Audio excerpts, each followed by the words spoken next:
Thank you for joining Wars of the Rosies. And this is the Rosicrucian New Year by the Imperator of AMORC.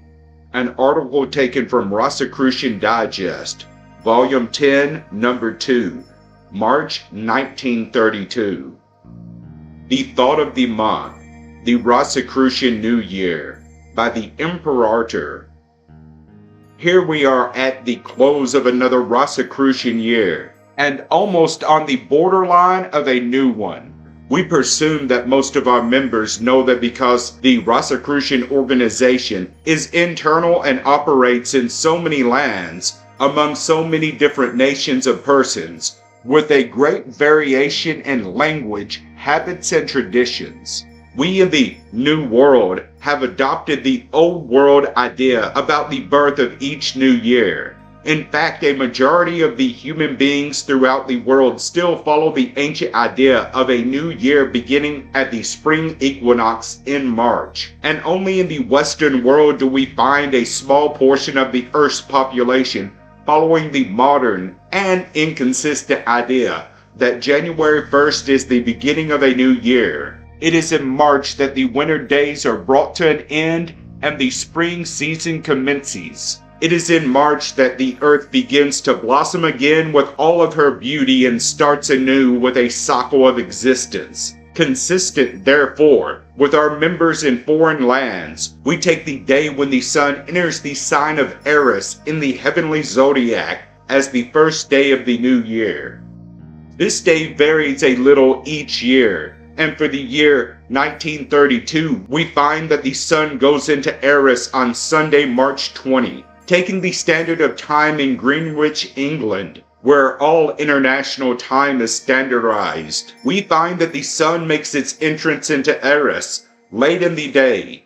This, however, is equivalent to 2:44 p.m. Sunday afternoon, Eastern Standard Time of North America, or 11:44 Pacific Standard Time on Sunday, March 20th. It has been customary for the Imperator of each jurisdiction to issue an annual proclamation declaring the day on which the new year begins for his district. And so I am hereby proclaiming Sunday, March 20th as the beginning of the Rosicrucian New Year for the North American jurisdiction. This means that throughout the week of March 20th to 26th, all lodges of our North American jurisdiction will hold their formal annual New Year feast and celebration, accompanied by the installment of new officers and the appointments of special titles and honors upon worthy members who have distinguished themselves in the service of the organization. Usually, Thursday night of the week is selected for such ceremonies, but all members of every established lodge or chapter should make inquiry at least once as to the precise day and hour when this important and beautiful symbolic ceremony will take place. And I trust that no member of any lodge or chapter where such a ceremony is held will be absent this year.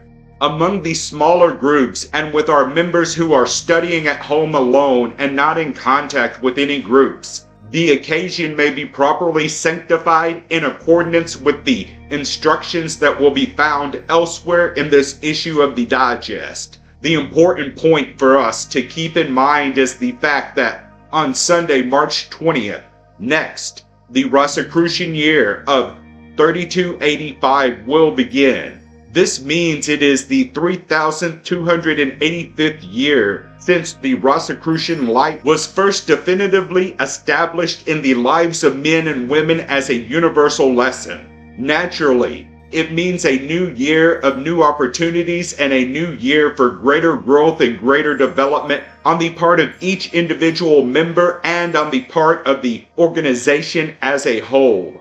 The past year has been filled with unsettled conditions and with many disappointments and bitter trials. Still, our records show that the interest in Rosicrucianism reached more minds and more hearts in the past 12 months than in any previous year of our Western world activities. The organization has had its trials and tests and has had to take its share of unrest and unhappy conditions surrounding the lives of its members. But while others talked of depression and talked fearfully and doubtfully of any immediate brightness or relief. The organization has kept the faith, held its head high, looked out beyond the present horizon, and at the same time extended a helping hand to those who had fallen by the wayside, tired and weary, and helped them to go on and on along the straight path that leads over the hills and over the plains and beyond the horizon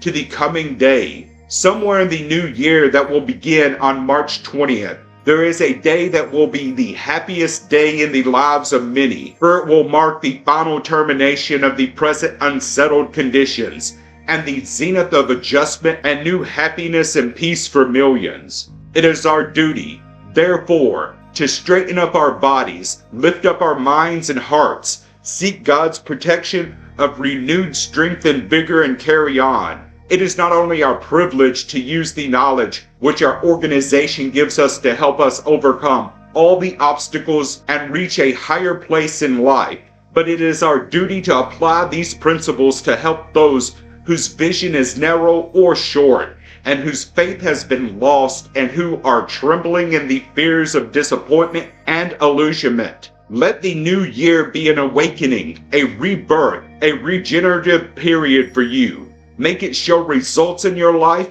Make it serve you. When this new year comes to a close next March, I know that thousands of you will find it to have been the happiest year in your lives. You can make that true and make that demonstration in your life by beginning now to stick rigidly to your determination, to be the master of your fate and the captain of your ship of life.